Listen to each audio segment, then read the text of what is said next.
गिरीश महाजन यांनी दिला होता। महाजनांच्या या दाव्यावर एकनाथ खडसेंनी संतप्त होऊन प्रतिक्रिया दिली। हिम्मत असेल तर या प्रकरणाची सीबीआय चौकशी करावी अशी मागणी खडसेंनी केली आहे। गिरीश महाजन हा शाळा मास्तराचा पोरगा, मग याच्याकडे इतका पैसा कुठून आला? याच्या जावयाच्या नावानं संपत्ती ठेवली आहे, याचा 3 बत्ती इथं फ्लॅट आहे, तो किती किमतीचा आहे याची माहिती घ्या असं म्हणत गिरीश महाजनांच्या मालमत्तेवर खडसेंनी सवाल उपस्थित केले।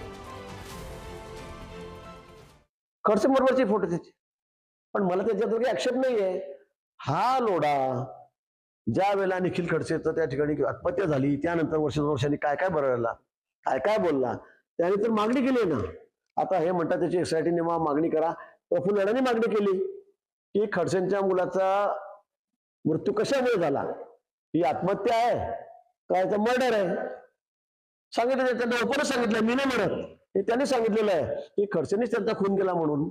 आता त्याचे कारण मी सांगत नाही, मला नाही बोलायचं, त्यावेळेला मी खडसेंबरोबर राहत होतो, मी त्याच्यासोबत असायचो, मला त्याबद्दल बोलायचं नाही, मी इतक्या खालच्या लेवलचा माणूस नाही।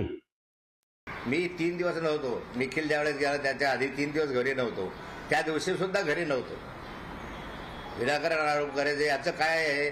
दुसरा प्रश्न माझा असा आहे की मी वारंवार, तो आता काल बोलला की प्रॉपर्टी कुठून आली, माझी प्रॉपर्टी कुठून आली याची 5 वेळा चौकशी झाली आहे।